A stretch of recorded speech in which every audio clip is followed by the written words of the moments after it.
There's one part that stuck out where Kevin James is being taught how to release his inner bear, and there's apparently no jokes in that scene. It's just him growling and going, "Whoa."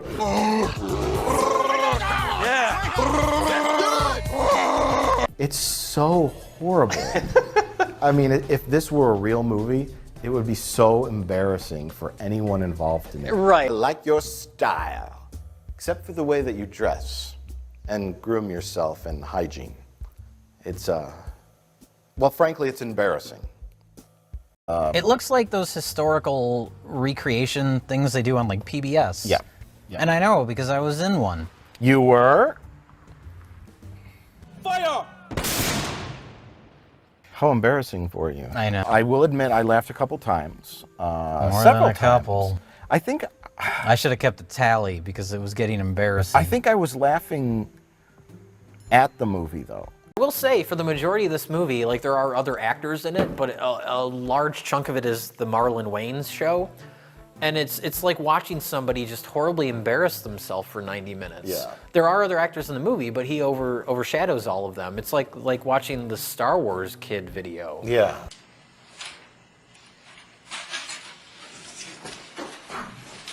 Did you do that?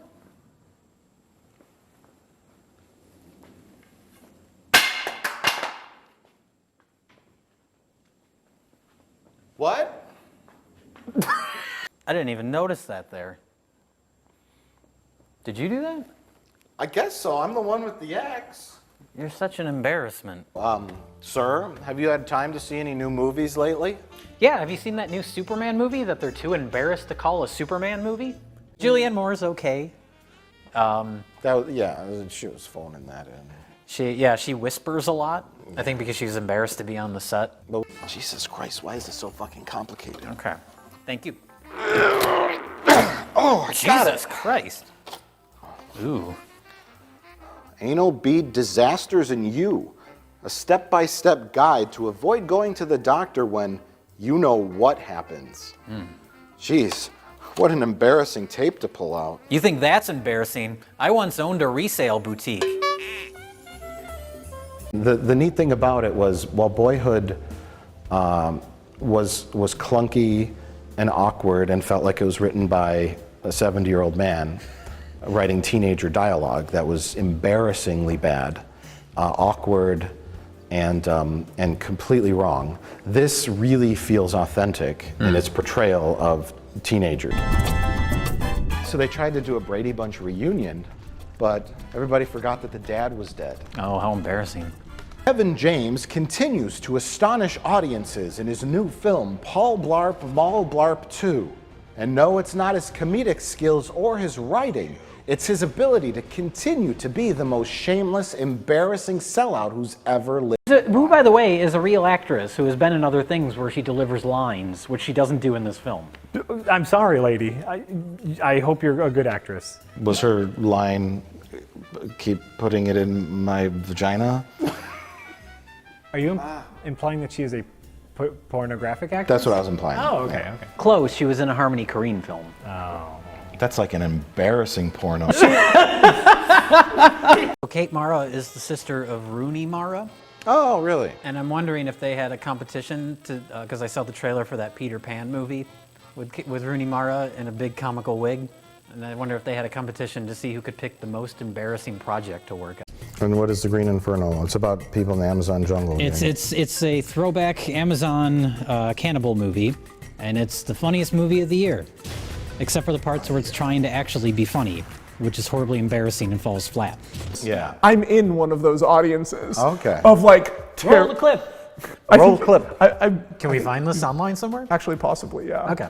I've never gone and circled myself, but... Did you throw your popcorn up in the air? No, but I saw that happen to Because people. that would have been really embarrassing.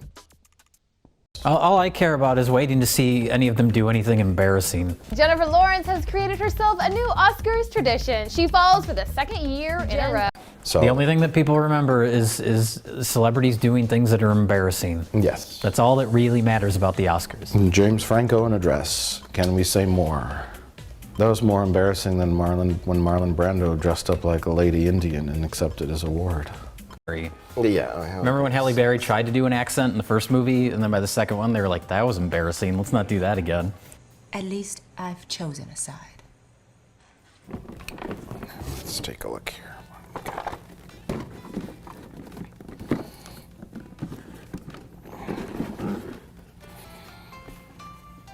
Is it embarrassing that I know his name is Galron? Yes. I thought so. Which one had the biggest loss? Well, the biggest loss clearly was Ben-Hur, with a production budget of $100 million, a total worldwide gross of only 87. Oh my God. $87 million. How embarrassing. Yes. I would have liked it if the alien stayed in like hand-sized creature, and then maybe had babies. It's easier to sneak around that way. It was creepier when it was smaller. When there was, and then they cut to a shot, and then they're going down the hallway, and then like the door breaks open and goes, and like thousands of them spill there out. you go. Coming up the hallway. Once you introduce that one is fucking dangerous and can break your hand, then you have a shot of thousands of them coming down the whole hallway, and you're like,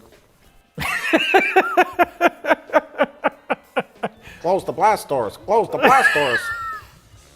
It's amazing. But instead it turned into a big thing that looked like species 8472. And I was embarrassed.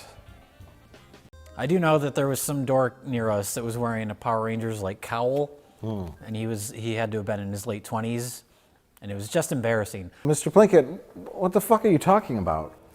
Well, I'm auditioning for one of those YouTube shows where a panel of people get together and they talk about movies. What? People talk about movies on YouTube? How fucking lame. Yeah, that's so embarrassing. Ugh. Why are we inviting people? I'm starting to get the feeling that you're doing all of this just to embarrass me. Hey, speaking of embarrassing, the elderly filmmaker Ridley Scott has a new film. That's The Mummy. It's downright embarrassing. It's yeah, as we've said, pathetic and embarrassing. Pathetic and embarrassing. Those are the two words I think that accurately describe this movie. What I'm trying to say is Blade Runner 2049 ripped off Star Trek Voyager.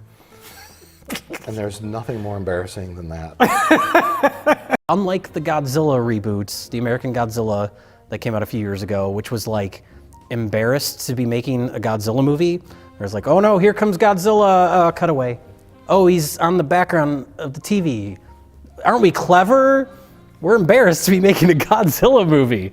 Ghost Adventures, which I've been watching for a long time, ever since their original documentary. Oh my God, you own it. How embarrassing. Okay. Why did you read this particular book? You know what? I had some downtime. And I picked it up and I'm like, this isn't bad. And I read it. Right. Oh my God, I'm a grown man reading a YA novel. This is shameful. So I put a slipcover over it that was pornography because I was so ashamed. like really embarrassing, disgusting pornography. Right, Like it was like fecal. Oh, fecal porn, yeah. Okay. But Mike, let me ask you, how does it stand against The Mummy? Same writer, Is it really? Christopher McQuarrie. Did he write The Mummy? Yeah. Oh God, how embarrassing. But then you get to the second season and they just repeat a lot of the same stuff. The one episode that tries to do something different is like embarrassingly bad. When What's-Her-Face 11 leaves town and she meets up with the X-Men. Yes. And so he Wait, knows- Patton Oswalt plays a nerd? He plays a nerd, a nerdy cop who happens to speak Klingon. And so he talks her out of the alley by speaking Klingon to her.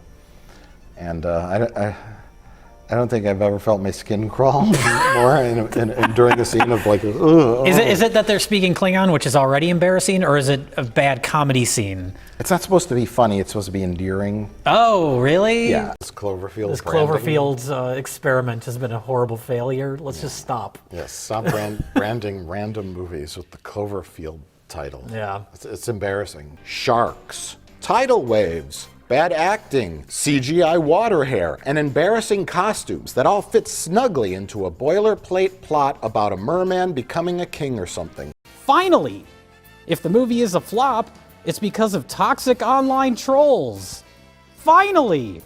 No other explanations exist. Eat the multi-billion-dollar corporate slop and pretend it's social justice, you weirdos. Thanks for making the world an embarrassing nightmare, everyone. And we also have a statue of a cancerous tumor. And no, I'm not talking about Dustin Diamond. Hey, remember when he drunkenly stabbed a guy in a bar fight? That was me. How embarrassing.